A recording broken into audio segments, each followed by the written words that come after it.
Hello, friends, and welcome to a brand new episode of Discourse and Magic. My name is Jonah Babbins, and in this episode, we sit down with Brian Brushwood. And if you do not know who Brian Brushwood is, then you probably never learned magic on YouTube, because if you have, you definitely came across the name Brian Brushwood, or Scam School, or Scam Nation. Brian Brushwood is the OG with magic on YouTube, and we learn about why and how he's done that and succeeded to build a 2 million plus follower page about magic and a 1 million plus follower page about magic, and he knows how to do it. So we learn about a ton, from performing to producing to online to audiences to everything. It was a great episode, and I think you're going to absolutely love it. Here it is, a wonderful episode with Brian Brushwood.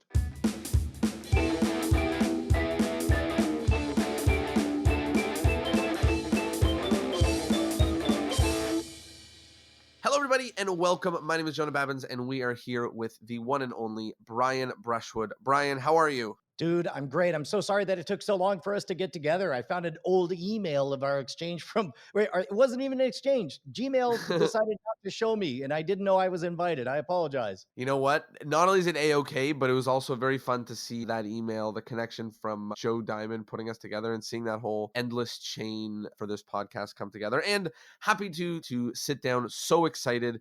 And it's not the first time we sat down. We actually had a fun time in Austin when I was there. We went out for lunch and we had such a good time together talking about all of my favorite things, magic and, building audiences and marketing and online and sales and just understanding all that kind of stuff in a new way. And it was eye-opening. So pumped to sit down and have one of those conversations again. Yeah, that was one of those really fast friendships where I think the morning you were coming into town, we got connected by James Yeah, Harrison, who totally, said, "Hey totally. man, you guys want to connect?" And I think that if we were just both interested in magic, we'd have plenty to talk about. If we were just both interested in podcasting, there'd be plenty to talk about. Same thing with marketing. But like with all three, it was suddenly just rapid fire. Like, have you thought about this? What about this other thing? It was unbelievable. Hopefully we will capture that energy and enjoy that kind of excitement again. So let's start at the very beginning. I'm sure people know you from YouTube somewhere, because if you're a magician and you've been a magician for the last 5 to 10 years, then you've been on YouTube Googling magic words. And that means you probably came across one of your videos. And one of the crazy things about YouTube magic is people, a lot of the times, that might be an early place where they start. Maybe they're in magic for a few years and then they start, doing magic on YouTube. But you kind of led multiple magic careers and lives before you went on the internet. So talk to us about the beginning. How did you get started in magic, and how did you get started with magic in your life? I came to magic late. I was 18 years old, headed to college. I think I got the Siegfried and Roy magic kit, just like a lot of folks did. Did a Christmas Day performance. But when I went to college, I suddenly realized that I had a lot of free time and could just decide to pick up a hobby. And so it occurred to me that no matter what I did in life, I never in a million years thought I'd be a professional touring magician. But I did think that wherever I ended up in life, it would be good to know a few cool magic tricks. And so at the time, I opened up the Yellow Pages. This would have been September. No. Yeah, I guess late August 1993. I was at the University of Texas at Austin, didn't have a car, looked at the Yellow Pages, saw that there was one magic company in town, the Great Scott Magic Company with Scott and Judy Donaldson.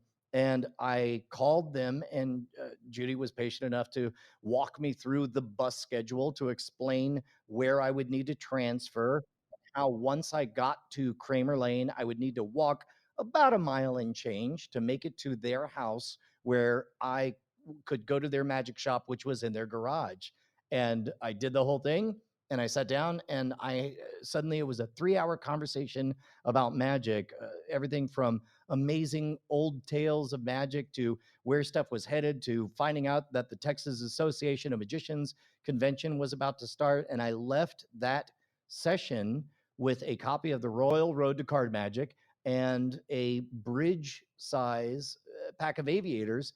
and that changed my life. That began my whole journey. It sounds like you got the regular young magic treatment, which is a good welcoming to the world of magic It from it is someone who funny knows. how, like, to the outside world, it sounds like a crazy story, but I find that magicians find this to be a very familiar tale. Yeah, it's the origin story. That's actually the one. There's only there's only a few, and whether that person is an uncle or a older brother or something, or the magic store owner, there's a few of them. So yeah, definitely you got an incredible one, and obviously it had an impact. Talk to me about how magic started to play a role in your life. So at college, I wanted to get good, so I went to the local magic clubs and was constantly performing for everyone. Had my mind blown the first time that somebody said, "Hey, I can't make my usual Thursday afternoon gig. Why don't you do it? You'll get 20 whole dollars an hour." And I thought there was all the money on the planet.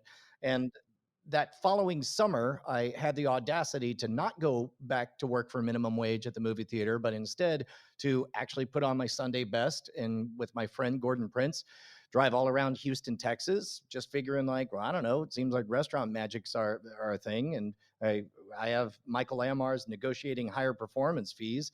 And we could walk around and explain how we could keep people entertained until the entree arrived. There was nobody to tell us no. So we just drove all around and figured if we go to 40, 50, 60 places, some of them are going to say yes. And sure enough, between the two of us, we had, I think, 4 or 5 regular gigs over the summer. And then, even then, on the side, continued to do magic throughout college. But the program I was in, called the Plan 2 Honors Program at the University of Texas at Austin. And it's a bit unusual in that the first 2 years, they very strongly dictate what kind of classes you take for the liberal arts education. They say you have to take this math, this science, this writing course, and so on. But then around the end of your second year, you have to pick a subject for your thesis. And then you take whatever classes are related to your thesis. And so at this point, I'm doing, semi pro, I guess, pro gigs on the side. And I went in to go meet with the dean of the program. And I was thinking, oh man, whenever I say the word magic, everybody's eyes light up and they get excited. And if I do something related to magic, then really nobody will be the expert outside of whoever I tell them is the experts. So maybe I can like write a paper on magic or do a thing on the history of magic or maybe get a trick published or something. Man, it would be great. It'd still be academia, but it would be something that I would genuinely enjoy and learn more about magic. And so sitting there with the with the dean, she's like, "Well, what do you want to do for your thesis, Brian?" And I started to say, "Well, for the last few years, I've been doing magic on this side." And then again, her face lit up and she cut me off. And this is the life changing moment that was totally outside my control. She goes, "Oh, and you want to do a magic show as a creative writing thesis? What a great Oh my idea." gosh. And I floated out of that meeting. I was like, "Yeah, that sounds great to me. What do you think? Yeah, I guess we'll pick a. I think this professor knows a bit about magic." And so that became for the next 2 years. I took classes like psychology, history of witchcraft, pseudoscience and the paranormal, languages of science fiction. It was amazing. And then, sure enough, did a 45-minute show and got an A. Whoa. It sounds like you actually got a degree in magic. That sounds amazing. Well, and that's the funny part. Is at the time I was convinced that I was pulling a fast one on the university. I was just like, "Oh, haha, I got them because they all think I'm working, but I'm just, talking about magic." But then, but sure enough, I'm one of the only people I know who still works in their major. Yeah, I guess that's true. I guess you're the only magician I know who's working in their major. That's yeah, that's unbelievable. There's so many things there that are really exciting to me. First, I want to go back and talk very quickly about the restaurant thing because one thing I'm really obsessed with magic and going pro and anything like that is the process of like early wins, right? Is how early can something be like really, really great and how that has an effect on the journey. Keep in mind, along with at the same time that we were pitching, doing restaurant magic, we were also trying to find our footing doing kids' birthday parties and stuff. That's just the one that caught.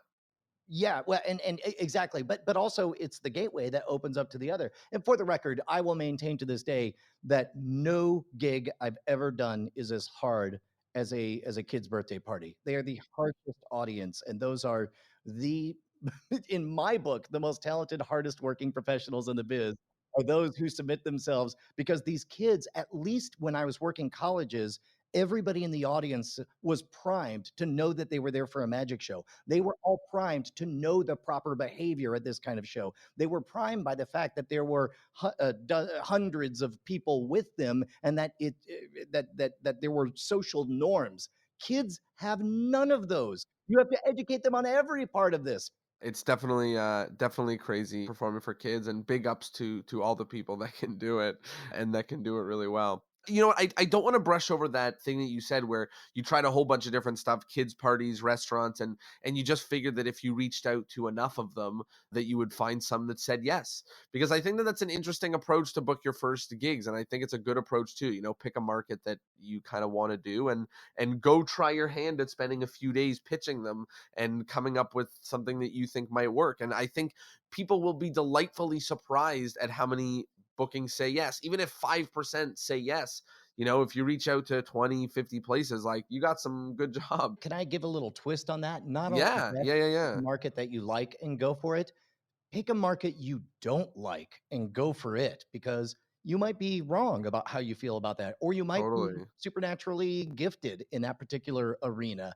And the only way you're going to know is to get that visceral moment of being there and doing it. And it really is a numbers game. I mean, the law of large numbers on a long enough time scale, there are enough, and forgive me, I'm sure none of them are listening to this program, but there are some bad magicians out there who also seem to get work. And my guess Totally. is that they're leaning on that law of large numbers. One of the most motivating things for me about going pro was watching shitty magicians Yes, yes. get work. It was sort of a win-win in the early days where it's like if their act was great, then fantastic, I was inspired. If their act was terrible, then fantastic, I realized that I could do this too. So you were performing at restaurants, and then you wanted to sort of take it to the next level, I imagine, or at least scale things up a little bit because you started performing on much bigger stages. Can you tell me a little bit about that? Yeah, well, there's a gap in between there because once I graduated, keep in mind, this is back when I thought I was pulling a fast one on, everyone else is working hard for their studies, and I felt like I was skating. So once I graduated, I went into the tech field. I ran the QA lab for Rockwell Semiconductors, testing testing their new sound cards against the 500 most popular video games, which was a pretty sweet gig. But then we wanted to buy a house, so I got a job as a kind of high end sales support for Dell computers, which was a pretty good gig as far as working for the man goes. But there came this moment, my second year in, that the same month that I had one of my best, I think I had four or five, three, maybe three or four 30-minute shows and was pulling in some decent money. And I thought, oh my God, maybe I could do this. Maybe I could be a magician. And that same time, they gave me a raise. And then it hit me. And the raise was big enough that I was like, oh crap, this is how it happens. This is how you end up doing something that you're not a fit for the rest of your life. And this is how you Right. become a middle-aged man who wonders what might have been. Is at some point early on, the money just gets too good. And it panicked me. So I went to my wife and I said, sweetie, this is great money, but I have to know. I can't live my life wondering what might have been. I got to quit and and do this magic thing just to know if I can do it. And she, to her credit, and there's not a lot of wives or spouses, significant others. Luckily, we didn't have too many financial entanglements at the time. But she said, "You got 1 year. I'll work a job I hate and I'll keep the lights on. And at the end of 1 year, either you made it or you haven't." And after 1 year, I most certainly had not made it, but I did have a roadmap of how we could make it after this. Because you spend that 1 year when I was panicked to keep the lights on, and I'm reading dozens of books on entrepreneurship, on sales, on marketing, on motivation, and I owe all of it to Bonnie. So she kept the lights on for another year, and then later I told her to quit her day job and join me. Two best days of my life was when I told my wife to quit her job and join me on the road. And the second one was the day I fired her and said, you know what, I'm hiring a manager, because it is so harsh on a marriage, on a relationship, when you spend all your social and joyful and relationship time together but then also your spouse's full-time job is to cheerlead for you constantly. Yeah. That's why so many relationships get hollowed out from the inside. Wow, what a great piece of wisdom, and I love the way you said it. The two best days of your life when you said, "Come work for me," and then when you said, "Okay, please stop Yeah, working you're for fired. me." And it's funny, there was an echo of that where, because obviously Bonnie knew what we were up to at all. She was so deeply ingrained in the business that it wasn't for like 5 or 6 months later that she called and had, something about a chore that hadn't been done or whatever. And then she says, "Where are you?" And then she froze and said, "Oh my God, I don't even know where you are. This is wonderful."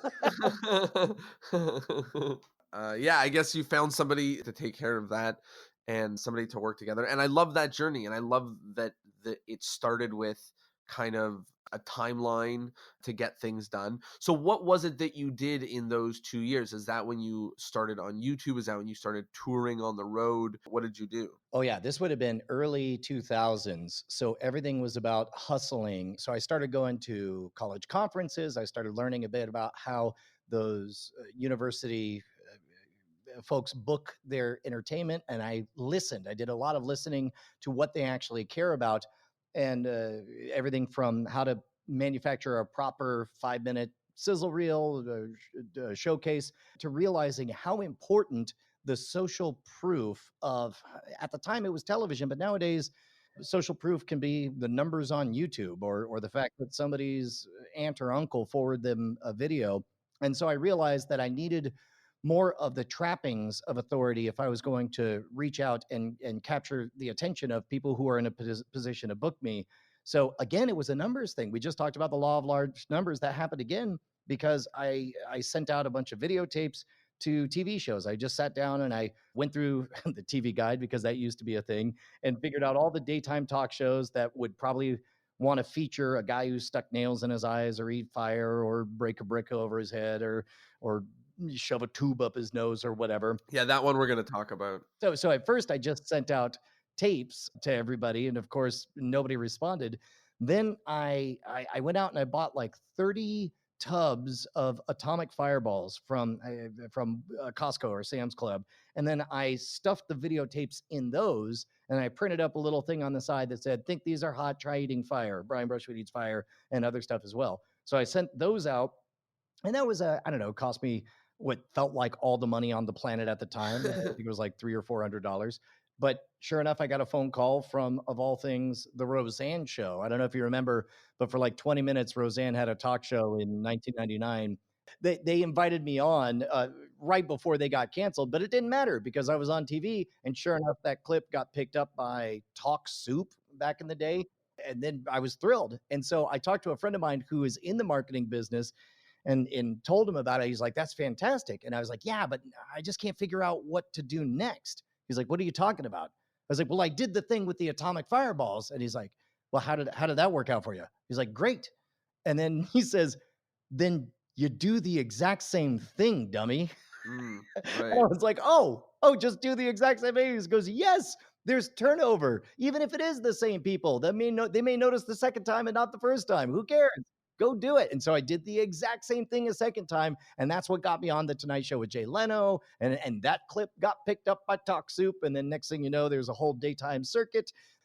Each of those appearances, they weren't exactly Emmy award winning performances, but all of them completed a picture that made for a dynamite sizzle reel that I was able to Dynamite. send out and helped to lead to getting more bookings in the college market. That, of course, ended up leading to more opportunities to be nominated for, Variety Entertainer of the Year and what have you. But also that battle hardened steel, that tempering that only comes from nothing but being on the road for 150, 200 days out of the year, doing 100 college shows, good shows, bad shows, people where they marketed it well and there's thousands of people there, and people where they didn't market it well at all and there are 9 people there. Only from those experiences do you discover kind of what's inside you as you tour. Wow, what a crazy, crazy series of events. And there's a few things I want to pick out. The first one, which I love, is the thing that you sent them in the mail. I just love that it outside of the box, and like, it reminds me although it's literally on a much bigger scale. But it reminds me of sending cold emails, right? Like you send a cold email to 50 people and then one of them responds and it books a gig and you're like, you know what? I do it again next year. The next year you send it to 150 people and three from the first year respond and two more from this year. And like, I don't know, that's how I built my business, you know, like I wasn't sending fire, but I was sending emails. Like that's literally how I built my business, you know? So you did it in a time where, I mean, that was the way that you send things in. But even now, if you send something in the mail like that, it would be incredible, right? Like, so you find a way to make an impact, and you just, I love the repeat what's working, do more of what's working. Like, Yeah, I well, think and that's, also get creative and get experimental. I remember there was some game show I was applying for, and I knew that they knew who I was, and I knew they had my tape, and I knew they were generally happy and just looking for an opening, but I wanted to kind of goose things. So I went down, I found out just how cheap getting a laser engraved award is down the street. You know, they give them to kid. So I went and had a plaque made certifying them as a damn genius for considering me. And so who's going to turn down an award and get mad at it? And so instead, of course, it captured their attention. I do just want to hone in on this. Like, you know, what gave you this audacity to send crazy things to people in the mail and write emails to people who maybe you have no business writing emails to, or maybe you do have business writing emails to? I don't know. You know, like what gave you this feeling of that all these people are so reachable and accessible, and that with the right headliner or package in the mail, you know, you can get anyone to respond? What do you know what did that? I thought about this a lot because I didn't know. It took me almost a decade of doing all the things that I do to realize that I was doing something different than everybody else, and that I didn't seem to have the same fear of failure that other people had. I just assumed that failure was a part of success, not only a part of success, but maybe the most important part of success. I realized that there is no lessons in success, there are only lessons in failure. And I was like, where does that come from? And I think honestly, it's because when I was a kid, my dad was raising up the corporate ranks at an oil company, and he just said yes to every opportunity to move and transfer and climb the ladder. So as a result, my experience as a kid was that I would go to a new school, I would have to introduce myself to everybody all over again, I would have to define who I was, and then just when I got friends with everybody, I'd be scooped up and find myself in another place. And what happened is two things. First of all, it stopped stinging so much after a few years of that. But more importantly, I gained the ability to realize that you get infinite reboots. Like if you're somebody who grew up in one town and you graduated with the same folks that you went to kindergarten with, then if you were the kid that pooped their pants in third grade, you were still the kid that pooped their pants and on when you walk across that platform and accept your diploma. And I didn't have that. So as a result, I wasn't as afraid of a reputation as I think other people were. And we'll eventually talk about how I started to settle down in Austin and I don't travel nearly as much, but it was really tough to give up being on the road all that time because even if you had a garbage show, there was so much lightness in knowing that whatever, I'm going to cash this check and I'll be in another city tomorrow and I could try my best again. And maybe this time it'll be better. I think a lot of people know intellectually that that's possible and something that can happen, but you don't feel it viscerally. And I think growing up as a kid who was constantly having to reintroduce himself to the world was a big part of what drove me there. It's amazing, and it seems like such a key to, you know, gatekeepers and getting doors open is just like actually knocking on them.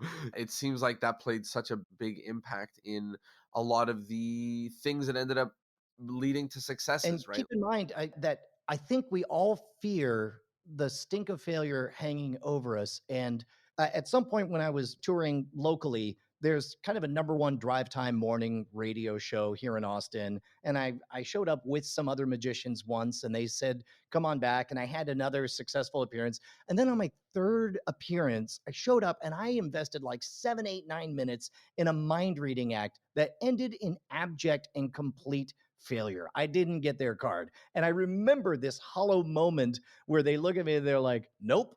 and then a pause, and they say, A for effort, though. And so I went home. It was awful. And there was my friend, and there was my wife, and we looked each other in the eye, and they were like, ugh. And I was like, about that. And I was starting to think, oh man, maybe it's not that bad. Maybe most people didn't hear my name. And then I thought, oh, you know what? Maybe they won't even remember it. You know what? Wouldn't it be great if everybody who listened to it eventually forgot about it, and then it'll only be me and the hosts of that radio program? It'll be, I'll know about it, and it won't go anywhere. And then flash forward to when we launched Scam School. These PR folks were hired to get me on a whole bunch of appearances, and I noticed that they had booked me on that same show. And I steeled myself. I'm like, okay, you know how this is going to go. You're going to show up. They're going to say, hey, we remember that time that you totally screwed up that trick. And they're going to play the tape. Be ready for that. What are some funny self deprecating things you can say to that? And so I get there and I start doing magic, and I start telling them about the show, and they're having a great time. And about halfway through the appearance, I realize, oh my God, they don't remember it. And all of a sudden I realized, yeah, of course they wouldn't remember it. They're doing 4 hours a day, every day, for years and years. And I was just giddy that I had somehow pulled it off, that they didn't remember. And I went home and I told my wife, I was like, Bonnie, they didn't remember. They didn't remember. And she's like, remember what? I'm like, the time that I screwed up on the radio. And she says, when did you screw up on the radio? And I realized that for half a decade, I was the only human being on the planet who was holding on to that failure. I could have let it evaporate the moment it happened, but I held on to it, and I held on to that fear, and it turned out to be totally unfounded and matter not at all. Wow, it's crazy how much we hold on to that stuff, first of all. But also, I love the lesson that you brought earlier and just saying that, like, how much failure is a part of it. Like, yeah, of course, if you're on TV 10 times, like, one of them isn't going to go well. Like, that's fine. Hopefully, one will go exceptionally well too. Like, that's kind of how these things go. So I think it sounds like a great lesson that you learned. Obviously, it took you 10 years to learn it. And in but fact, an exercise I think anybody could do is have an imaginary conversation with one of your heroes in magic. If you have a hero in magic, imagine asking them the question, have you ever had a show go poorly? And try to, with a straight face, imagine them saying, nope, they no, pretty no, much all yeah, go great. never. Of Yeah. course they can't. They Their stories of failure will be so much more epic than yours. You know what? Sometimes I want the most epic failure story, like Well, and that's the thing, right? We want those stories, but we don't want to go through the experience that earns them. exactly, exactly. Let's move forward a little bit on the journey. So you found a way to sort of think 2 or 3 steps ahead. You said, "Okay, if I get on one of these shows, then I'll get on bigger shows and I'll have a sizzle reel, then I'll be able to get booked." It all worked out like that. Then you started to get booked a little bit more at college shows. You were on the road until, like, I imagine what happens to many of the magicians who do life on the road, they say, it's enough." Is that what happened? No, man, I never fell out of love with being on the road. There Like, is yeah. an ecstasy to constantly knowing that you're only 4 to 5 hours away from a totally different adventure, and there's a joy that comes from there's a bliss. This is what it is. There's a bliss from knowing that every single moment of every single day, there's not one other thing you should be doing other than what you're doing right then. If I'm on a plane, then obviously my job is to be on a plane because I'm going to a gig or coming home. My job is not to be doing my taxes. My job is not to be writing new emails or whatever. My job is to move my meat because I have a show later that day. If I'm at a hotel and checking in, well, then my job is to get cleaned up because clearly I have a show coming up. And there's not anything else I have to worry about. Then when I show up, if it's before the show, guess what? My job is to set up the show. There's nothing I should be worried about outside of whether or not there are 52 cards in this deck, and whether or not this one illusion is set up correctly. If I'm on stage, of course, I'm only supposed to be performing. If it's after the show, I'm supposed to be signing autographs. If I'm at dinner afterwards, I'm supposed to be regaling the bookers with stories on the road and thanking them for the opportunity. And if I'm back at the hotel, then it's my job to catch a 4 hour cat nap because I do it all again tomorrow. There is real joy in that, and it is so addictive that I realized that it can hollow you out from the inside. There are people who it is a money bicycle, it is an attention bicycle, and it is The most amazing thing on the planet. You get a money bicycle. It finally starts working. Takes some priming. You got to pedal up, but all of a sudden, the faster you pedal, the more money comes out of it. And there are magicians, variety entertainers who lose themselves in the joy of the faster they pedal, the more money comes out. And then 20 years passes, 25 years, 30 years. And it was so wild to be at these booking conferences and to watch these people who I respected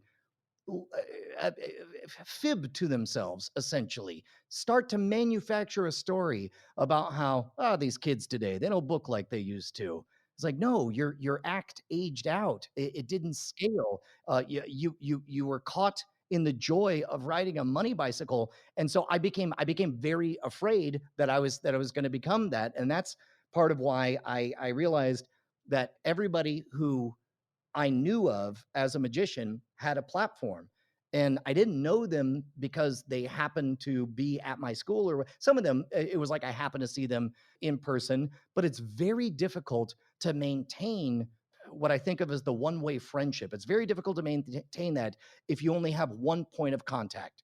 If there's a show I saw in 1998, it might be the best magic show I've ever seen.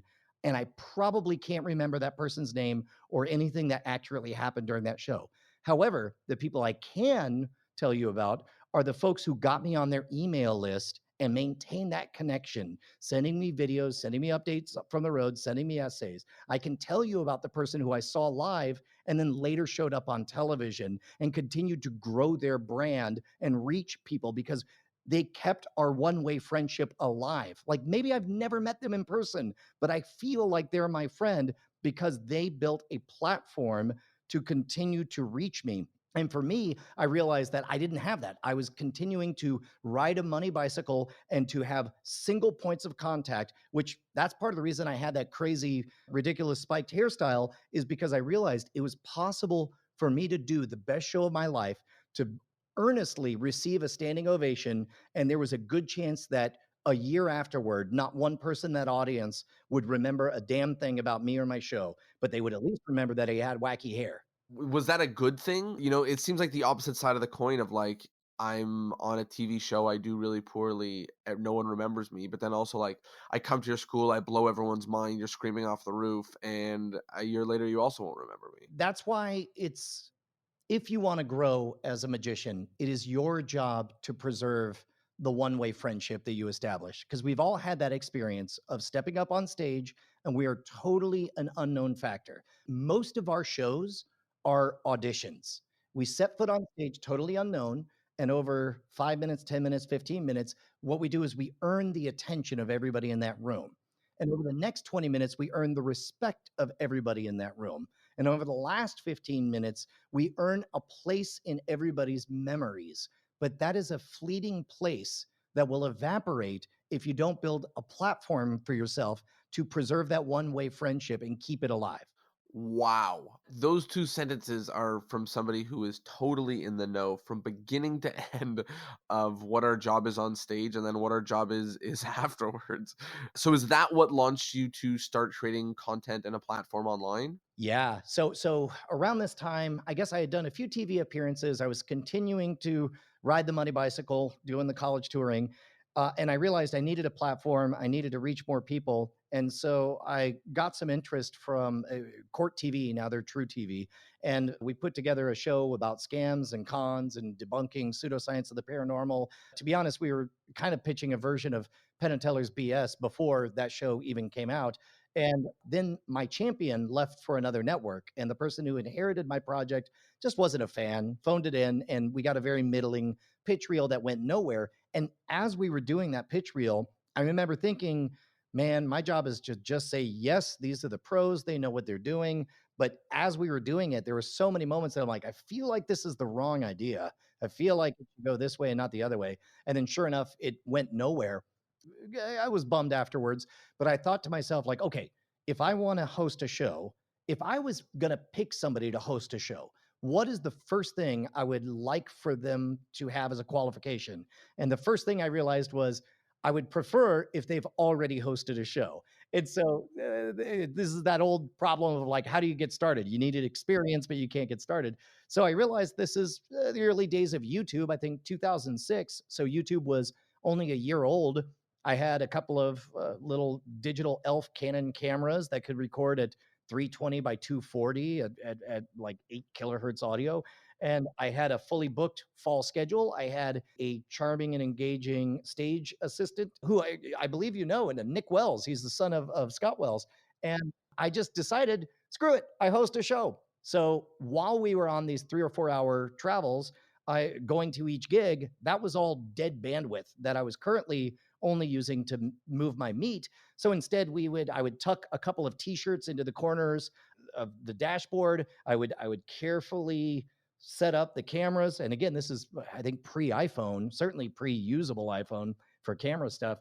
And we would just riff on various ideas. And then the moment we were done, I'd press pause. Then we'd think for a while. And then we'd come up with something. We'd start arguing about whether or not bacon was good or bad and whether pickles were worse than bacon.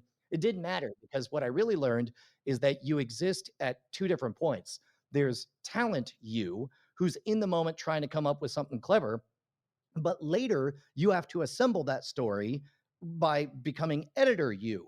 And editor me had a lot of problems with what he was seeing from talent me. Stuff like run on sentences, screwing something up, fumbling over his words. And I eventually learned, oh, wait, if I do screw something up, it's better to stop, back up, and say it again clean so that future editing Brian can get it right. These are all things that you could be told, but to internalize it and make it part of your natural conversational flow took nothing but a lot of practice, a lot of flight time, as Penn and Teller would talk about. And so after 20 episodes or so of making this stuff, it was about a year. That's when I realized that out of everything we did during those Brian Brushwood on the road episodes, which are still up there and still virtually unwatched, I realized that the things that everybody loved were the moments where they got to learn a bit of magic or a street con or a hustle or something like that. And I realized, oh, I think there's something there. I should make a new show called Scam School. And I bought the cameras. I was all set to do it on my own. And just kind of a little thought in the back of my head was maybe somebody will pay for this. So I went out and pitched it. And out of the 3 online networks that I pitched it to, 2 of them were interested. And then we did a pilot. And that was the first time that I got a significant signal boost because I was plugged in to what to me is the closest thing to real magic, which is the power of cross collaborations, the power of network effects, of joining other talented individuals and having your stuff shared with their audience. So it was picked up. Oh yeah, it was picked up, but again, this is a brand new online network.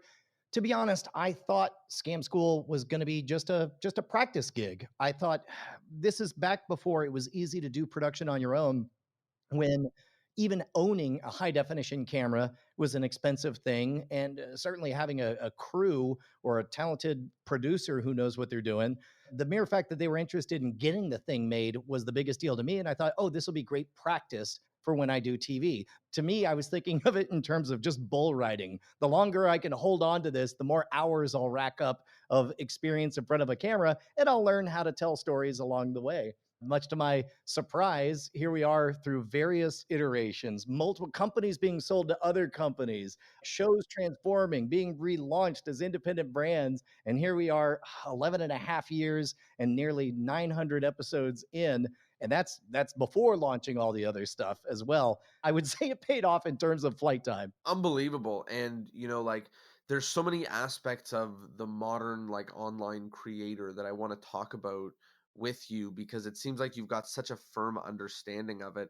And I also love what you said earlier about realizing that you want to take a second take of what you said when editor you looks at what performer you does. And I always think it's so funny that when I started podcasting, I have to relearn how audio is not even learn what I'm sure people in the industry know from being taught, but we had to learn through trial and error. And same thing with video, like all these video editors who create content on YouTube, like they learned that they have to have 7 takes of the same sentence over and over and over again, the stuff that you would not know if you're not doing it. And like, I think that's such a great example of the stuff that you learn in the field, and like how much of what we do is learned in the field of doing it.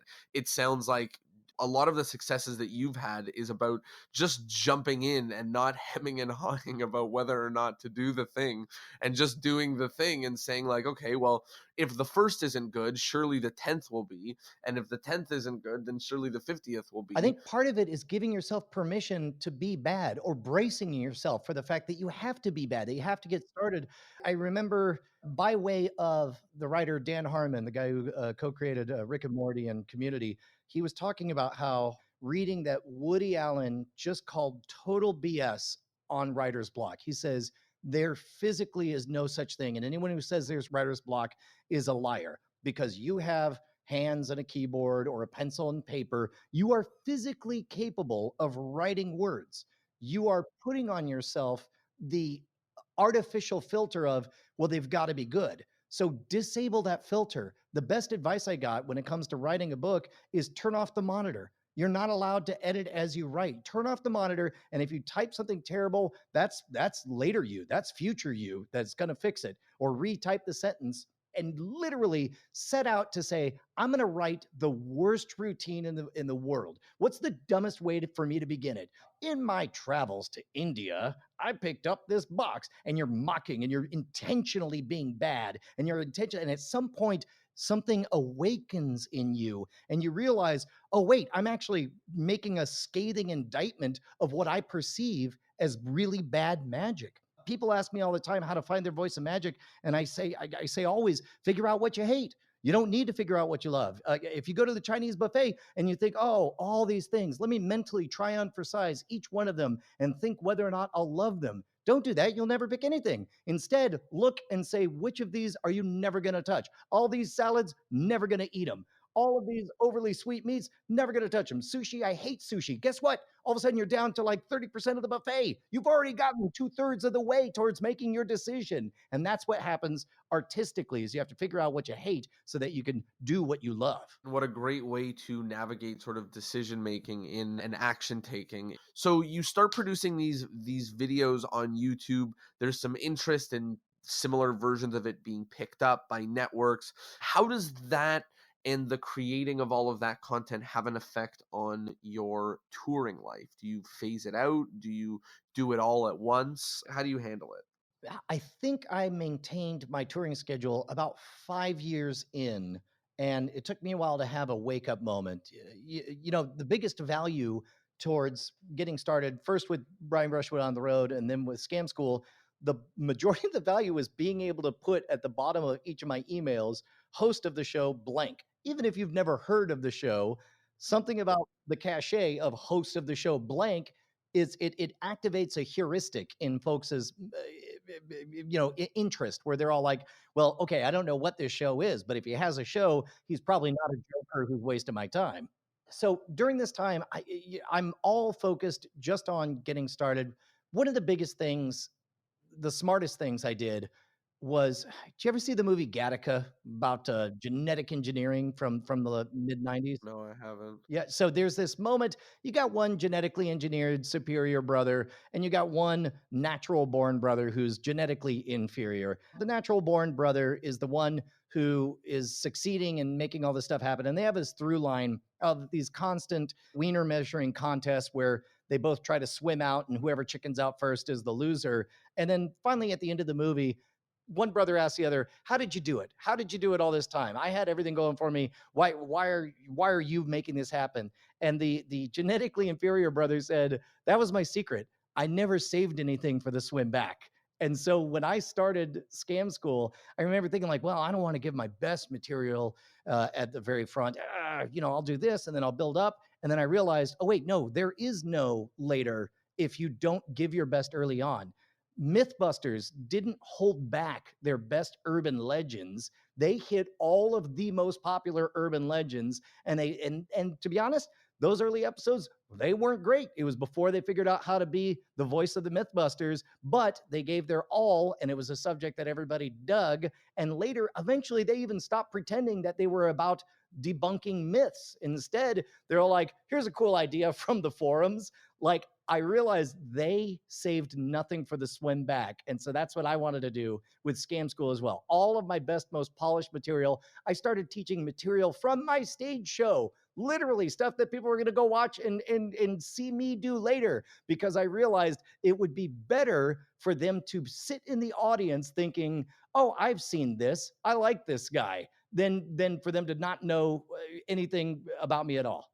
Unbelievable. It means being super aware of how people understand and how people perceive who you are in the audience. Like we were talking about before, that's platform building, and it doesn't have to be video. I know part of the story I've told so far involves being given permission or being granted a blessing, but on the back of each of those moments are a dozen or 100 moments where I was told no and bug off or started on my own. Because remember, Scam School was an evolution of me not waiting for permission. We were on a shoot in Oakland for Scam School. And at the time, I felt so trapped. I felt trapped by the nature of the network, of the fact that I had to mother may I to everything. I felt trapped by the fact that I just couldn't. I couldn't do everything that I wanted to do. And out in the wild was a piece of street art that it was a stencil that depicted I don't know, good looking graffiti artist woman, and she's holding a stencil, and she had just finished on the wall. Like all of this was stenciled and spray painted onto the wall, but it depicted as if this character was the one that just did it. And it said, if you want to achieve greatness, stop asking for permission. So many of us are waiting for somebody to swoop in on a white horse and say, congratulations, you have a stage show now, oh, it's been 20 minutes, you now have a TV show, congratulations. Like, that doesn't happen. You have to go out and fail. 100%. And I'm glad that you highlighted that obviously we're talking about the things that worked, like we're talking about the things that worked, and it looks like a road to success because, if you try 10 and one works, then you drop nine and you keep going, and then you try 10 more and one and you keep doing that, like that's kind of what the process is. So I definitely appreciate you highlighting that all of the failures that we're not talking about. Here's another way to think of the same thing. There are fortunes. If you go to a bank and say, I want to start a casino, they don't ask what are the odds, or the bank isn't gambling and the casino isn't gambling, because they know for a fact that with 51% return, 51% of the time they're the winners, then all they need to do is increase the amount of action. That's why you have player rewards programs. That's why they hire entertainers to bring people into the casinos.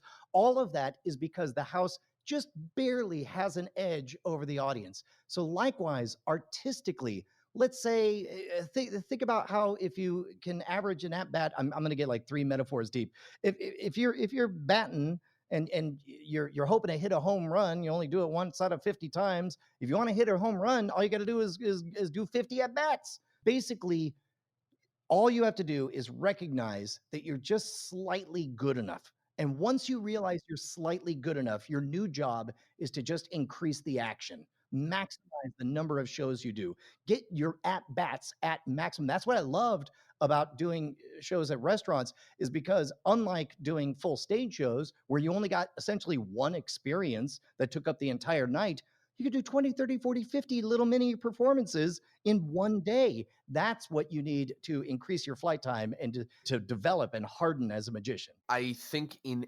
everything, and we're going to talk a little bit about producing content online in a minute, but as performing as a magician and performing, like if you have content online or you make photos or you have a podcast or you have a YouTube channel, whatever, all of it is so based on the shoulders of iterations and doing flight time and just doing it over and over and over and over and over again.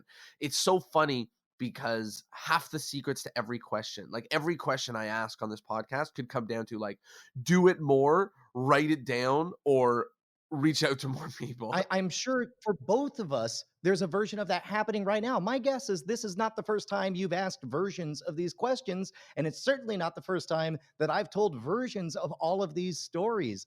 This kind of muscle memory, this kind of storytelling impulse, you can't write it down, memorize it, and then deliver it. It has to evolve from inside of you, and it's only in the forge of fire that comes from failure. Totally. And also to touch on what you said earlier about, a lot of the times when people are creating, they want to hold back their best material. And I get into this argument all the time with people where someone says to me like, they're like, "Oh, you know what? When you have someone really good on the podcast, you should make that episode $50." And I'm like, "What? No. No. I want to give out my best material. Like, I'm going to charge for different material. I'm going to put my best foot forward so people understand who I am and what I do." And it's just interesting how the rules to everything change when you switch to the internet. And I think this is kind of a good beginning for Yeah, us to that talk about. that's actually a really good point. The internet economy, and this is something that I talk to content makers of all stripes. The temptation is to believe that what you put out to the world is the teaser to kind of get people interested. Then you negotiate a sale, and then the good stuff is on the inside. And I couldn't disagree more. What you do is you provide value first, and then only after somebody feels like their bank account is so full and they're desperately hoping for an opportunity to reciprocate, and then you can offer just a little bit more, a little bit behind the scenes, a little extra. Think about lecture notes. What do you do when you go to a lecture? You pay $5 to the local magic club. You get 2 full hours of these magicians' very best material for $5. Then they casually say, if you would like some kind of transcript of everything I already said with a few extra thoughts, or if you would like video on this $3 DVD that I made 20 years ago, you can give me $200 for everything you already just heard. And what do? We swarm to give that $200 because somebody provided value to us and we want to reciprocate. Totally. It's an entirely different model of giving. It's one that's like more based around the internet, and particularly interesting when, you told us a little bit about the beginning of your journeys and when you start producing stuff online, and obviously some stuff gets no views. It's hard to think 3, 4, 5 years or 3, 4, 5 steps into the future and understand how the relationship with your audience might grow. So let's talk a little bit more about that. Let's talk about the world of YouTube. So I guess let's start at the basics. You've succeeded on YouTube multiple times in many ways, and the word that comes to mind for me is kind of like hyper growth in both the speed that you've been able to build audiences, but also the way that you're able to foster that. So just basics, if someone wants to either build an audience either on YouTube or just generally build an audience, what kind of advice do you have for them? Step one is get started, because however good you think you are at telling stories or however clear you think your message is, my guess is that future you will disagree with current you. So let's get to future you as fast as possible. Let's say you want to do a juggling challenge video channel or an interview channel, much like we're doing right now, right? Then get started, because you will discover that there are things that you don't even know that you don't know. So start that engine up and keep it cranking.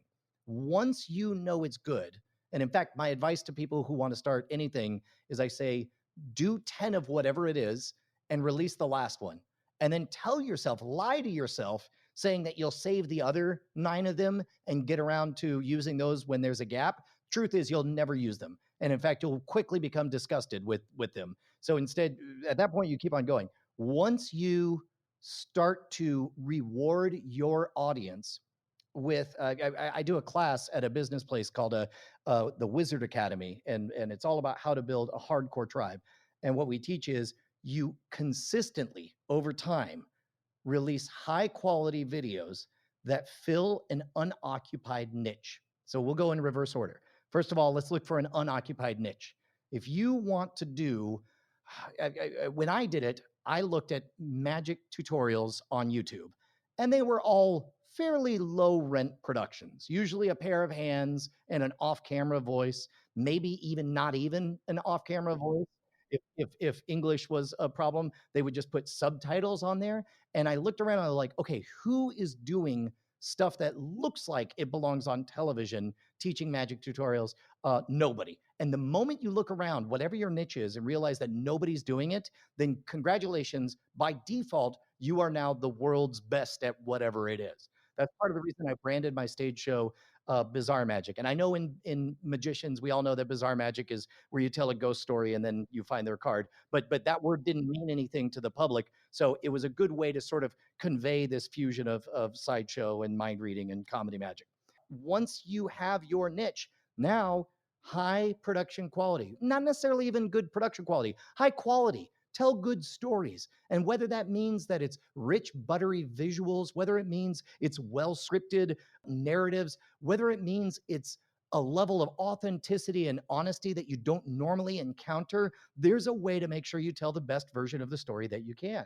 And then finally, consistently. There, if you haven't heard it, it's called pod fading, and it's when somebody's really excited and they get the endorphin rush of creating their program. Everybody's got a podcast, and then they put it out, and then not as many people watch it as they would like. Do not give up. Realize there will be a lull. And then what you want to do is there's a book called The Formula that is just excellent. And it talks about the immutable laws that drive success. And one of them was that the first one was performance drives success. And so if you think about it, if you want to be the number one tennis person with all the endorsements in the world, you don't have to be much better. You only have to be 0.003% better than the number two guy. So performance is bounded, success is unbounded, is the way they phrase it. But then they go on and say where performance cannot be measured, for example, in the arts, there is no objective measure to determine whether one artist is better than another. When performance cannot be quantified, is the way they say it, then network effects are what matters. So let's say you've got a product, you've got a YouTube channel, you've got a story that, as far as you know, is different from what everybody else is telling. You're telling it well, and you hear the voice. You figured out the figure in Mercury trapped inside the lump of marble. Now is when you want to take advantage of network effects by reaching out and sharing with other people. The closest thing I've seen to real magic in this world is the power of a collaboration. When two YouTube channels do a crossover in that Flintstones meets the Jetsons way, both parties come away thrilled. Usually it's one party has the audience, but they're thankful because the other party brings polished material and a story, so that's less work they have to do usually. And the guy who has the polished material in the story is excited to have exposure to the audience. Both parties get more subscribers and more viewers. And so once you start doing that, it kind of becomes rinse and repeat until all of a sudden you realize you're the one who has your platform to reach your people. And for example, right now we're experiencing this. You've developed your platform. I don't get to talk for an hour and a half at a time on my YouTube channels. So this is a joy for me, and hopefully it's rich content for you and your listeners. I think like anybody who's listening can see like that was just basically a formula for how to start building your audience and sort of the behind the scenes traps that you might fall into and how to not fall into those traps. And Like there's a temptation among a lot of people to, if I were listening in the audience, I might think something like, well, I don't want to do a YouTube channel. What is this, a YouTube tutorial thing? I want to do magic and be successful as a magician. The platform doesn't matter. And we talked about everything from emails to you can host an open mic night because here's who has a platform: your local bar on a Tuesday or Wednesday night. If they don't have anything going on, if you pick up the phone and call them and say, would you like more people to come and drink at your bar every Tuesday or Wednesday night? They would say yes. And you're like, well, I have an idea. It involves me getting up and hosting an open mic night for free. You want to laugh? You want to laugh? We, the Toronto Magic Company, currently every Tuesday host an open mic magic show called The Newest Trick in the Book at a venue that, yeah, we've been doing it for 3.5 years. Like, that's literally how Well, it all and so works. so that is a platform. And what's great is that platform exists independent of this other platform where you're able to have long form podcast talk with other magicians. I love what you were talking about even a little bit earlier about collaboration. And I found myself very excited to work with incredible people online, and that this producing of content which starts off fun and then it becomes really fun and then it becomes stressful and then it's a drag and then it's fun again, and obviously that whole roller coaster has given me everything, has allowed me to reach my favorite magicians on the planet, has allowed me to have conversations like these, and I'm grateful. So anybody who thinks about using their magic not only to perform but as some version of content creation, whether it's for other magicians or not for other magicians, or anywhere, anything, doesn't matter. The platform doesn't matter. I highly recommend it. An example of inventing a platform was when I was out on tour at the height of my college magic career. Both me and my business partner at the time, CJ Johnson, between the two of us, we're seeing 300 campuses all the time. And we're constantly talking to each other about how we instantly, the moment we get on campus, we could tell if it's going to be an easy show where there'll be a very big audience that are already primed to love us, or whether it's going to be a very challenging show where clearly we're going to have to climb uphill in order to get everybody clapping by the end.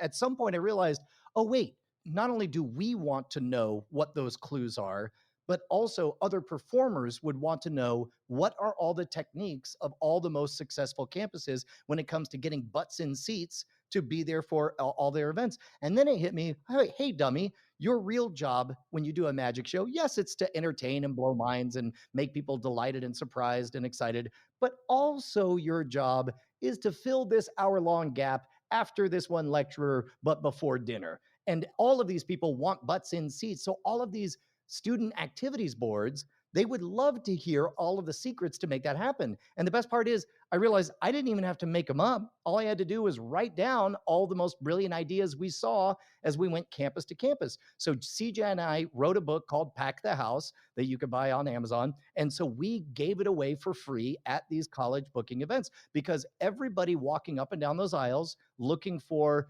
entertainers, yes, they wanted good quality entertainment, but also at the end of the day, what they really wanted was the glory that comes from knowing that they hosted the most successful event of the entire semester, that they got all the butts in the seats. So all we did was write that down for them. Now, this is not a book that says Brian Brushwood is a good magician. It's not a book that says CJ Johnson is a great hypnotist. It's a book that says these are the proven techniques we've seen that get butts in seats. So the audience is, of course, happens to be the same people who are in a position to decide who they're going to bring to campus. Half of the battle of sales and marketing is trying to think like the person who you're selling and marketing to. Okay, there's so many other things I want to talk about, so let's keep going, but there's so much amazing here. And actually, you know what, while we're right here, let's talk about this ranch. One of the things that really excites me about your journey is it's kind of we come to a lot of places where you have done both the new school and the old school versions of media, and we're at a point in the recent times where like you see the new school stuff win, like the difference between getting on someone's Tonight Show and having a YouTube channel with 2 million followers, like that one's better, and you keep looking at different examples like this. And then I'm always interested when somebody decides to like open a brick and mortar store in 2019. I'm like, what is happening? So it's funny when you start a ranch, this like actual physical location for you, and then I guess eventually in some ways other people to come be a part of it or work there or whatever. So tell me a little bit about how, like, what this ranch is and how it came to Yeah, be. how haunted it is. Yeah. So it is a very counterintuitive move, and I won't lie. There's been a number of times that I've thought, "What the hell am I doing?" But one of the first things I did, okay, so realize that our job is to tell stories. And there is, let's take Penn and Teller as an example. A single tweet is like an atomic unit of story. Penn writes a thought, shares a quote. That is a single unit. And maybe that's the only encounter you ever have with Penn and Teller, but that at least is kind of indicative of at least what Penn is thinking, possibly more, right? Then you've got, Right. let's say, a single Penn and Teller trick, a 5 minute vignette or whatever. That's a bigger unit of the story that they have to tell, but it doesn't really tell the whole story. If you only watch one Penn and Teller routine, you're gonna maybe get the wrong impression about what they're all about and won't give a complete picture. Whereas a full Penn and Teller show, now you got 90 minutes, you have maybe 15 different vignettes that tell different aspects, everything from being pro science to being adventurous to, they bring up their atheism and all that stuff. Well, now you're getting even closer to the real story of them. And this is where a lot of magicians end. They don't realize that the story should keep going. We talked about continuing that relationship, building your platform. Now you're writing emails. Now you're telling stories. Let's go a little bit bigger. Let's continue to tell stories on YouTube. Let's continue to tell stories as we make appearances on other shows. Let's share with people developing routines that are getting bigger and bigger. But even then, we're not done, because I've followed Penn and Teller since I was in second grade. When I remember being, what, 8 or 9 years old, and just I had seen magic be amazing before, but I'd never seen it be cool. And I have followed their individual performances, but I've also followed the trajectory of their careers. And I continue to listen to Pendulette's podcast every single week. And at this point, I've built up a fairly good simulation in my mind where I can pretty much tell you what Penn will think about a lot of different things. And of course, that's not me speaking for him, but that's me as a fan who's continued to follow a bigger story. The problem is, a lot of us, if we insist that all of our stories come from ourselves, we tend to burn out that engine. That's part of the reason that we've transformed. You'll notice that if you go to youtube.com/scam school right now, you'll notice that it's called Scam Nation. Part of that is because the first 10, 11 years of Scam School was very much hooray, hooray for Brian. Let's hang out at the bar. Let me teach you a few cool tricks. If I am the limiting factor on all of that, there's only so far that we can go. And what I want to do with Scam Nation is open it up. I would love it if this YouTube channel became the hub for everybody getting started with entry level magic. I would love it if anybody listening to this reached out and came out and joined us, share a little bit. Let's learn some stuff together, and let's all be this centerpiece, because that is something that is scalable and sustainable and is bigger than just me. And so along those lines, there's a lot of infrastructure that has to happen with that. My suspicion is, remember I mentioned earlier that I'm pretty sure the closest thing to real magic is the power of a collaboration. And I'm making a very, very big bet on that being the case. Because right now, if you wanted to come out and join us for Scam Nation, let's say you're like, oh, I got this great variation on a card at any number, I would love to share it. Great. Then what I would have to do is, one of us, either you or me, will have to pay for the flight. We'll have to pay for the hotel. We'll have to pay for meals. We'll have to pay for people to drive you to and from and all that stuff. And that's doable. And we've done that. And in fact, that's how you and I came together. Is, Joe Diamond was one of those people, but it's expensive. Whereas in a world where, man, I got some airline miles laying around. What if staying here was free because we already own the place? What if the production facility was here? What if we didn't have to pay a venue or a bar for all this stuff? Then we reduce the friction on all of this. And what we do is we get to what people really care about, which is more stories. So all of this is kind of me calling a bold shot that maybe will blow up in my face. But my goal is to make this a fun place for creatives to stay at. Because that's the other thing too, is when you're paying every single night for a hotel, then you want people to get in, give me your content, and get the hell out. And of course, that's not what I want. I would love it instead to where it's like, hey, come on out. Also bring your significant other, stay for an entire week, do Austin. It's a lot of fun. At some point, we'll record a few videos. Then all of a sudden it becomes that true win-win where people are able to share the things that they're proud of and get their message out. And I get the benefit of not having to read a whole bunch of books and figure out how to take a trick from the 1920s and redo it with coasters. Thank you for explaining that to me and helping me understand, like exactly what the approach is there. And like you said, a lot of it is reducing friction and just kind of making it simpler, making a lot of what I do now in all of any of the businesses that I operate is figure out the way to make it simpler for me to do the thing that I do best. And I think obviously when you launch a multifaceted businesses with multiple sides, and you end up doing a lot of different things, and you want to figure out as best as you can how you can focus on doing the things that you do best. and make everything else as simple and frictionless as it can. So that is really interesting, and I definitely learned a lot from hearing about that. I want to talk about a few other things. One, which is the letter to teller. So I heard about this first in the episode with Joe Diamond, actually, but I read it, and I'm always flabbergasted when I read something that was published before the existence of this podcast that kind of like, it's like a realization that it took me 200 episodes to come to, like is written somewhere else earlier, which is great. So tell us a little bit about what this letter to teller is and how it Yeah, affected so this is a bit of a tale, but I think this might make a good bookend to our conversation. And with your permission, I'd like to share as much of it as I can. When I was 19 years old, I was, I don't know, a year and a half into doing magic, and had started to, compete at local magic conventions and was starting to do the restaurant stuff like we talked about. But I had this sense that I wanted to do something different than magic. And this is before I realized that you had to key in on what drove you batty, and instead I kept realizing that I was stumbling into just being a copy of Penn and Teller because I love Penn and Teller so much.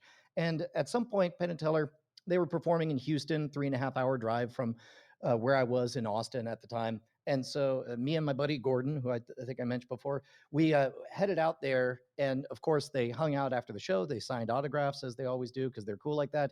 I remember to put it in perspective, this is so long ago, 1994, that I had to ask unironically, hey, do you have one of those email addresses? And so to stand out from the crowd, keep in mind, I lingered toward the back and I was like, man, I just want to say something that'll stick in their mind and strike up a conversation. And it was my buddy Gordon who said, hey, hand him a 3 of clubs and ask him to sign it to my bastard son. And I thought that was funny. So I did. And it got a laugh from Teller and it did strike up a conversation. And I asked if he had an email address and he said, oh, well, I mean, I'm in between email providers right now, but I'll tell you what, give me your email address and then I'll let you know when I have one. And I thought that was a very classy way to blow me off. And a few months later, to my surprise, I got an email that said from Teller. And very quickly, it was obvious that it wasn't to me. It was instead, I was on a list serve and it was a bunch of, I would get an essay here or there, but I realized, oh my God, I have Teller's email address. And now keep in mind, it's in this age of social media, it's pretty easy to reach a lot of people, assuming they're actually running their accounts. But at the time, it felt like I was Prometheus and I had stolen fire from the gods. And so I was like, well, what do I have to say to Teller? And I sat down maybe 2 times before actually writing an email, and they always began the same: "Dear Teller, I think you're really great. You're a hero. I'm trying to be a magician." And I'm like, "Nope, dumb, dumb, dumb, dumb, dumb," and I would delete it. And then one day, it was because I had so much homework. I had waited and procrastinated. I had a bunch of papers that were due the next day, but in an effort to procrastinate even more, I fired off the following email to Teller. So if you're cool with it, I'll give you a truncated version of it. Yes, please. So this is Tuesday, October 17th, 1995, from Brian to Teller. All right, I put it off long enough. Told myself I would wait to write you until I had something meaningful to say, but I've been sitting on your address for months now. I'm fed up with waiting. Fact is, Teller, I'm furious at you. Not for offending anyone or being outrageous or being so inventive with your magic, but because you were there first. In Genie Magazine, you make a brilliant point of explaining that regardless of the true origin of a trick, whoever is the most famous performing it owns it. And he talked about the bullet catch in that case. Unfortunately, I don't think you went far enough. The concept goes all the way to the very attitudes and styles of performance. In short, because of Penn and Teller, I cannot be angry at magic, at least not on stage. Seems to me just like you own the bullet catch, you also own the ability to lash out at magic, to act as a vent for your audience's frustration with the cruise ship tricky men. Not to mention the use of blood and or violence in a humorous way. Hell, you might even own the two-male duo. All this ownership has kept me from doing the kind of stage and even close-up magic for fear of being branded a copycat. So I talk a little bit about the stuff I was working on. And then I say, if you could offer any advice, I'd love to hear it. And then, man, I hit send and then went to bed. Just writing that email was so cathartic. It was like, who was I to tell her? What does that matter, right? And I woke up the next morning with an email response from Teller, and I was stunned by the 4.5 page essay that he wrote. Wednesday, 18th October, 1995. And it begins, my dear bastard son, it's about time you wrote, my boy. Now, calm down. Remind yourself of a few things. I'm 47. I've been earning my living in show business for 20 years. I've been doing magic since I was 5, which makes it 42 years. And I had the good fortune to A, meet Penn, B, become an off Broadway hit at exactly the right moment in time. When we started, we had no style, no understanding of ourselves or what we were doing. We had feelings, vague ones, a sense of what we liked maybe, but no unified point of view, not even a real way to express our partnership. We fought constantly and expected to break up every other week. But we did have a few things I think you might profit from knowing. We loved what we did more than anything, more than sex, absolutely. We always felt as if every show was the most important thing in the world, but we knew if we bombed, we'd live. We did not start as friends, but as people who respected and admired each other. Crucial, absolutely crucial for a partnership. As soon as we could afford it, we ceased sharing lodgings, equally crucial. We made a solemn vow not to take any job outside of show business. We borrowed money from parents and friends rather than take that lethal job waiting tables. This forced us to take any job offered to us, anything. We once did a show in the middle of the Benjamin Franklin Parkway in Philadelphia as part of a fashion show on a hot July night while all around our stage, a race riot was fully underway. That's how serious we were about our vow. Get on stage a lot, try stuff, make your best stab and keep stabbing. If it's there in your heart, it will eventually find its way out. Or you will give up and have a prudent, contented life doing something else. Penn sees things differently from the way I do, but I really feel as if the things we create together are not things we devised, but things we discovered, as if in some sense they were always there in us, waiting to be revealed, like the figure of Mercury waiting in a rough lump of marble. Have heroes outside of magic. Mine are Hitchcock, Poe, Sophocles, Shakespeare, and Bach. You're welcome to borrow them, but you must learn to love them yourself for your own reasons. Then they'll push you in the right direction. Here's a compositional secret. It is so obvious and simple. You will say to yourself, this man is bullshitting me. I am not. This is one of the most fundamental things in all theatrical movie composition, and yet magicians know nothing of it. You ready? Surprise me. That's it. Place 2 and 2 right in front of my nose, but make me think I'm seeing 5. Then reveal the truth, 4, and surprise me. Now, don't underestimate me like the rest of magicians in the world. Don't fool yourself into thinking that I've never seen a set of linking rings before and I'll be oh so stunned because you can link them. Bullshit. Here's how surprise works. While holding my attention, you withhold basic plot information. Feed it to me little by little. Make me try and figure out what's going on. Tease me in one direction. Throw in a false ending. Then turn it around and flip me over. I do the old needle trick. I get a guy up on stage who examines the needles. I swallow them. He searches my mouth. They're gone. I dismiss him and he leaves the stage. The audience thinks the trick is over. Then I take out the thread. Ha! Floss, they exclaim. I eat the floss. Then the wise ones start saying, no, no, no, not floss, thread. Thread, needles, needles and thread. Oh my God, he's going to thread it. And by that point, they're out and sparkling in the sunshine. Read Roald Dahl. Watch the old Alfred Hitchcock episodes. Surprise, withhold information. Make them say, what the hell's he up to? Where's this going to? And don't give them a clue where it's going. And when it finally gets there, let it land. An ending. It took me 8 years. Are you listening? 8 years to come up with a way of delivering the miser's dream that had surprises and an ending. Love something besides magic in the arts. Get inspired by a particular poet, filmmaker, sculptor, composer. You will never be the first Brian Allen Brushwood of magic if you want to be Penn and Teller. But if you want to be, say, the Salvador Dali of magic, well, there's an opening. I should be a film editor. I'm a magician. And if I'm good, it's because I should be a film editor. Bach should have written opera or plays, but instead he worked in 18th century counterpoint. That's why his counterpoints have so much more point than other contrapuntalists. They have passion and plot. Shakespeare, on the other hand, should have been a musician writing counterpoint. That's why his plays stand out from others through their plot and music. I'm tired now. I've been writing to you, my dear bastard son, for 45 minutes, merely because tonight I'm remembering that evening I first met your mother in Rio during Carnival, and how we loved paternally Teller. Amazing. That is straight up the blueprint for the next 20 years of my life. It really is like those lessons of flight time, like that literally is the description of what you have done and how you've built your success on flight Well, time. and there's little moments that are I don't know, almost like a foreshadowing. Not the least of which is that he mentions Rio, which of course has been their home for the last however many years. He mentions Right. that he should be a film editor, and of course went on to create Tim's Vermeer, which he edited. I mean, he laid it all out there. It's really remarkable, and the fact that 20 years ago 20 man 20 24 years ago he spent that time to write a nobody 19-year-old kid who made a joke about signing a card to his bastard son. It places a heavy burden on me in that I feel the need to try to respond to as many people as I can, and to pass on essentially that message. It's he handed such a gift in that moment, which is part of the reason I'm so passionate about doing stuff like this conversation, to share what he shared with me. Thank you a million for letting us peek into what is some of the secrets of show business and success and magic and everything, and thank you for passing that on and helping teach us some of the lessons that you learned. So the last question is just to talk very briefly about magic on YouTube and teaching magic on YouTube. This is an issue that comes up in many different ways, and there's only a few people on the planet that I think are really qualified to talk about it.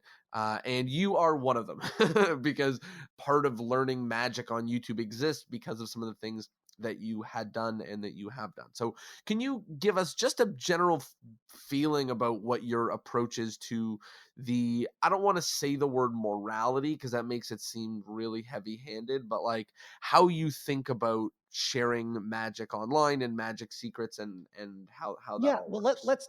we could couch it as, let's call them best practices, right? And best practices for getting people into magic, and especially in a internet age, are evolving and will continue to evolve. And my opinion will probably evolve. But here's where I'm at right now. I know that when we launched Scam School 11 years ago, the closest thing anyone had to an analog for what was happening is that YouTube was television, and the closest thing they could think of was the Masked Magician specials. At the time, those specials were universally reviled, and I would say I'm increasingly in the minority in this one. It's like I'm still bummed at the attitude of those specials. Nobody remembers any of the tricks that were revealed on those specials, and in fact, many magicians talk about how those specials got them into magic, but I will never forget the sting that I felt of the disrespect to the art of magic, the reductionist narration. And there are people out there who say, well, that wasn't the masked magician, that was the narrator. Spoiler alert, they're the same production company. They're the same script that they were working from. In fact, Scam School was launched because I wanted to right what I perceived as a wrong. There's a way to learn the fundamentals of magic, along with other stuff, bar scams, cons, be the most interesting person in the room, but to do so in a way that utterly respected the craft and celebrated those who brought us the gifts that come before us. And to me, here's how we pick everything for Scam Nation Scam School. Number one, the difference between exposure and teaching is when the lesson is over, can they do the trick? If they can do the trick by the time the lesson is over, guess what? That was teaching. If they have scratched the itch of curiosity, but still cannot do the trick, congratulations, that's very likely exposure. So I want to err on the side of caution. So I make sure that all of the tutorials are 100% complete. Second of all, I don't ever want to teach a thing that requires you to go to a magic shop. It's not that I have anything against magic shops. I think they're great. And we all got our start at magic shops. But there are people who don't have the geographic privilege to happen to be near a magic shop. There are people who don't have the economic privilege to happen to be near a magic shop. And also, this is something that is new to me to think about. There are real ethical problems with that being the only way to get a hold of magic. First of all, I love magic enough that I want a lot of people to compete with each other and make the art as good as possible. Imagine if there were only 2,000 guitars in all of the state of Texas, and all you had to do was own a guitar, and you didn't even have to be good at playing it. You could maybe strum three chords. Two things would happen. Number one, you could get booked as a musician because you own a guitar and you know three chords. Number two is you would pitch for holiday parties. Hey, let me come and I'll play the guitar for you. People would assume that all musicians were the same. And they would say something along the lines of, well, we tried music once. It didn't really work out over here. That is bad for the art. Now, it's probably good for the one of the 2,000 people who know how to play guitar. And if you all want to form a cartel or an oligarchy so that you preserve the secrets of stringed instruments for yourselves, that will be very good to the individual actors who are on the inside and part of the privileged few. It will be, in my opinion, bad for the art. There was a time that magic and stand-up comedy roughly had parity in mass cultural respect. Magic did not grow as fast as stand-up comedy in the last 30 or 40 years. I would like very much to see magic grow, and that's a big part of why I felt that it was not just exciting and fun and good to teach stuff that belongs in the public domain, that is part of the commons of knowledge that most magicians had, but I felt like it was important for the art, because the more competitors we have, the faster the art accelerates. Which brings me to one of the weird side effects of where we're at right now. And there's still, here are the parts that you could definitely ding me on. I still need to put a lot more thought into structures of crediting, of how to prevent magic piracy. A lot of people think of teaching anything on the internet as exposing other people's tricks. That is piracy, and I'm 100% against it. And that's why we don't engage in it. And whatever times there's been sloppy crediting or the chain of creation, becomes clear to us. We've pulled episodes off before, and I think that's important to do because we want to reward creators and we want to get everybody innovating. That's not what we're talking about here. We're talking about the foundations, the common ground that all of us have, the secrets that, not that there's some magic to the number of 100 years, but if there's any living magician who owns the rights to an effect or has the go no go, then we defer to them, and I think that's fine to do. But once that common ground becomes available to everybody, there's a democratization, and we're now 11 years since the launch of Scam School, and here's what I know about magic. At the beginning, you might have been able to scare me that this is going to ruin magic for everybody. But here we sit 11 years later. Magic has never been more respected in my lifetime than it is today. It has never been more racially diverse. It has never been more ethnically diverse, more geographically. There are more people sharing, and the art is accelerating. In fact, I have seen entire wings of magic be developed in my lifetime in the last 10 years. Cardistry did not exist. It was looked down upon as juggling that took something away from the wonder. And yet now it's respected, and it's because of the sharing of information on the internet. There's another aspect as well.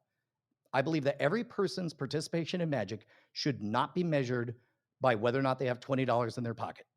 It should not be measured by whether or not they're going to buy a gizmo or whatever. It should be measured by the effort that you put into it and the getting out there and performing of other people. There are other people who perceive that, no, you got to go to a magic club or a magic shop or whatever, or go to the library. Let me propose that this part's difficult for me because I don't know how to phrase it in a way.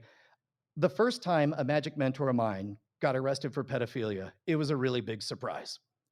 The second time it happened, it occurred to me that maybe that shouldn't happen twice in the formative years of my relationship with magic. And it occurs to me that when it comes to teaching magic, maybe there are better, safer ways than saying the only way someone should learn magic is by taking a 12-year-old and putting him in the room with a 45-year-old who explains to him the importance of keeping a secret. Now, that's not to say there's anything about magic that take Catholicism. There's nothing about Catholic dogma that inherently promotes pederasty, but the structure of Catholicism was a haven for bad actors. And I think magic deserves to not even have a whiff of that kind of problem. And a very safe way is to make sure sunlight has a sterilizing effect. And I want the maximum amount of sunlight in the magic community, both for the safety of all the people who get into it and for the diversity of all of us who grow and tell stories in it, and for the art itself to be something. I want magic to be as respected as rock music and stand up comedy. And the only way we get there is by encouraging the maximum number of actors. And the way we do that is by sharing the fundamentals. We don't keep them locked up in books 100 years ago. There are people out there who would love it if all the secrets, all the fundamentals were locked up in books that nobody ever read. That would be very convenient to those individual persons. It would be absolutely awful for the art itself. And I love magic more than I love somebody getting paid more because he doesn't have to worry about competition. I think, the most important part about your take on sharing magic on YouTube is that and I'm not surprised in any way that you have rules that you've set for yourselves, and you're conducting yourselves not with the general feeling of, well, fuck you, you're everyone else, but instead with the general feeling of, this is how we've chosen to conduct ourselves based on how we believe in the world and how we believe the world works. And that to me is the most important part. Like you said, the finer details of it, but I really, really liked the completeness of teaching something online, and that idea of, you have to be able to learn it completely, like to be able to actually do it. And definitely what you mentioned about putting, the uncomfortable positions that we put young kids in by the limited ways that you can get your hands on magic, is something that I've addressed multiple times on this podcast, not necessarily in the same regard, but that I was an uncomfortable 13-year-old being in a room full of 60-year-olds to go watch a local lecturer, and any ways that could change for somebody else will be better, whether it's no matter what that is. So definitely I love that you've thought about why and how you share magic with the world. And I also, just on a last note on that, definitely are in agreement with you about the pedestal that many magicians put their challenging experience to acquire knowledge on. And obviously there's value to having to earn certain knowledge, but I also don't think that it needs to be as difficult for every generation as it was from the one before. And I think that Yeah, so we know that now. I ask people sometimes, imagine you have a magic gauntlet, and the moment you snap your fingers, instead of eliminating half the population, instead it would cause every single human being on the planet to not know a single thing about magic. And you would be the only human being on the whole planet who would know everything that you currently know about magic. Would you snap your fingers? And people very quickly say, "Oh, no, no, that would be unethical. I wouldn't do that at all. They would think I was some kind of wizard." And then I say, "Okay, imagine an alternate gauntlet. You could snap your fingers, and all of a sudden, everybody on the planet knows exactly as much about magic as you do. Would you snap it?" And almost everybody says no. But I don't understand that, because I would snap that. Not that it's my goal, but I would love it if everybody on the planet knew as much about magic as I did, because I get fooled all the time and it's delightful. Penn and Teller have a primetime #1 show, and they know a fair bit of magic, and yet they get fooled all the time. And I think to myself, I think the metaphor that I would love more magicians to consider is like, it is our job to swoop into town and be the best chess players in town and win all the games. Because when you checkmate someone, when you eliminate all the possibilities that they can think of where something can be done, they're left with pure wonder and amazement. It's your job to be the best chess player and to checkmate people and give them amazement as a gift. Now, there are two ways to get there. You could study all of the book moves. You could study all the past games of all the legends. You could practice for years and years and years and become a very, very good chess player. Or you could decide that one way to always be the best chess player is that no village should ever know the rules of chess. That would be a very convenient, very easy way to make sure you're always the best chess player in town. And I fundamentally disagree. If somebody is in favor of making sure that the fewest number of people know the rules of chess, then I think that not that either of us are good or bad people. I think this is a political disagreement. You're a secret crat and I'm an internet Republican, and that's fine.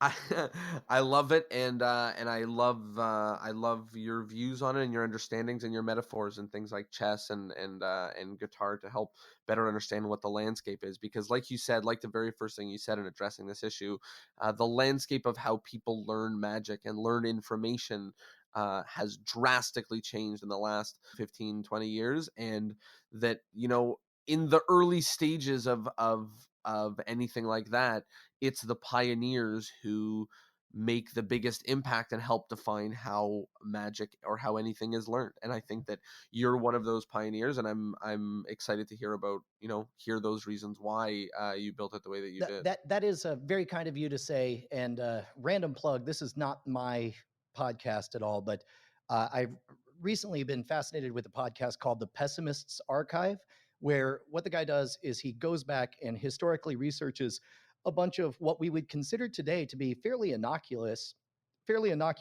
advancements, and he finds people who were shouting the loudest with hysteria about it. Stuff like how the waltz was going to be the end of humanity, or the novel, or elevators, or electricity. And once you have a bit of distance, sort of turns down the volume on the hysteria. So I would say for anybody who is currently scared, number one, write me directly. I really do read everything, and I try to respond to as many people as I can. And I want to listen. If nothing else, I really want to be somebody who listens. But short of that, take a listen to the Pessimist's Archive and imagine how me teaching bar tricks and the fundamentals of magic on YouTube is going to look 50, 100 years from now. That's great. I'm definitely going to check that podcast out as well, because it sounds super interesting. And as we are nearing the end of the podcast, we have a bunch of wrap up questions. So the first is the endless chain. So in order to keep the podcast going on for eternity, each guest is asked to recommend another guest that we absolutely must have on the podcast. You were recommended by Joe Diamond. So to keep the chain going, who must I have on the podcast, with the caveat that you have to be able to put us in contact. So you're welcome to say Teller.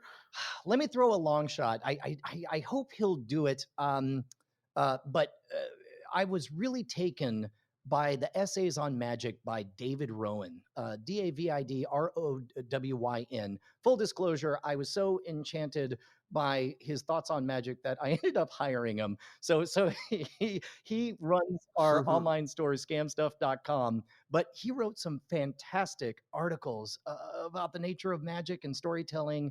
Highly recommended it. Check him out. Great. That's a great recommendation. The next question in our list of wrap up questions is about modern magics. I know we were just talking about YouTube, but what is something in the world of 2019, 2020 magic that you like, and something about the world of magic right now that you don't like? Something I absolutely adore is seeing so many talented women in magic. My goodness, it's the best trend. It's the greatest thing. Just look at the lineup of Penn and Teller's Fool Us. I also adore that Penn and Teller, and again, unabashed fan of Penn and Teller, obviously. But I love the fact that basically they, after each trick, they basically rattle off a bunch of code words that you can Google to find out how everything is done. I think that is a great open door to a lot of young, talented folks who are going to be very thankful for What a that. fun way for people to hack their way into Yeah, magic. yeah, and it lets them kind of like the Lion, the Witch, and the Wardrobe. It lets them feel like they discovered something on their own. Even though that's Yeah. clearly a trail of breadcrumbs that they're leading out in front of everyone. Something I don't like. I got to tell you, man, there's not much new that I don't like. I'm seeing less infighting, less bickering. I'm seeing more of a let's all work together mentality in magic than I can remember at any time in the past. Now, keep in mind, that's almost certainly colored by the filter of my experience. But for a guy who founded his career on figuring out what he hates about the state of magic, I don't have a lot that I hate these days. I think it is a testament to how great magic is right now. I think it's one of the best it's ever been. The next section is plugs. So, just before before we get into plugs, there's so many, not only things we didn't talk about, but full like channels and lifetimes and careers. And you have a comedy show which is winning Oh my awards, God, and I just you realized, have yeah, we yeah. before we went live, I mentioned that I found out that we were shortlisted for a Grammy nomination.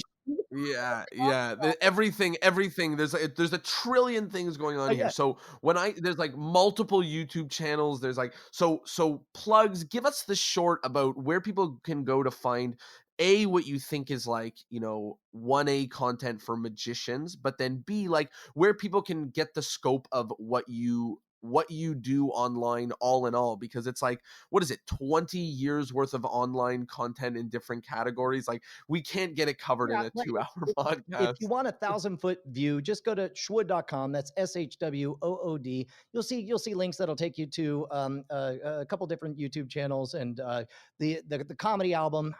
Look, our comedy is pretty raw and unfiltered and poorly written, so it's probably not for everyone. But Night Attack is nothing if not raw and honest. It was the first time that we had talked about the mentors being arrested for pedophilia was on that particular podcast.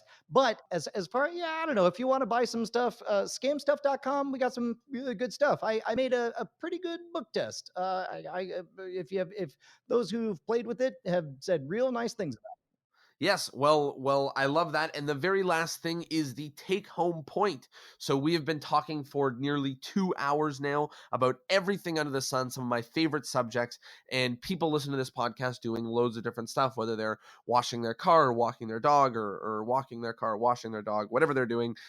There's a lot to remember. So what is one thing from everything we've talked about that you think is the key take home point, so that when somebody goes back in 20 years later, this is their version of their letter to teller? What one key thing are they going to be repeating from this episode? It's cliche, but fail fast and reiterate. Future you is going to be smarter than current you. So let's get to future you as fast as possible. If you have anything to say, hit me up directly on Twitter. I'm pretty good about responding publicly to everybody. Amazing. And with that, Brian, thank you so much for this episode. It was so exciting to chat with you. You are like hyper aware about magic and its landscape online and operating an audience online, and I've learned so much both in this episode and how articulate you are, but as well in our conversation before, and we have so much more to talk about online and offline. So thank you so much for joining me on this Let's do it episode. again. Maybe people can put together questions for us so we could jump in again. I love it. I think that's a great idea, and I love the idea of getting the ball rolling on asking some questions about building an audience, because I think as us modern magicians know how important that is, and in every way, shape, and form. I actually have a friend who is now doing some magic in New York, and he's telling me that the metric that only anyone cares about is his followers that he can bring out to shows, and just like we touched on very briefly, this world of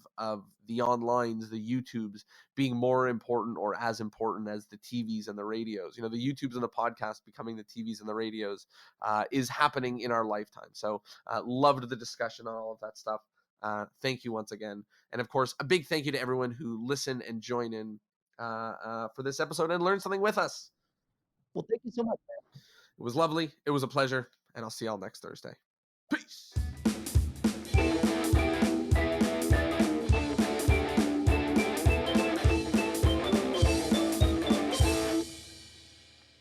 Well, there you go. I hope that you liked the episode, and I hope that you learned something. Brian is a genius, and I love the way that he found the right words for everything and really expressed himself so clearly. Thank you so much, Brian. And for everyone, if you learned something from this episode, spread the word, tell a friend. And if you don't do any of those two things, which you should, but if you don't, then definitely take Brian's advice and start something. Start getting that flight time out there, and then you can tell a friend. Thank you, and see you Thursday.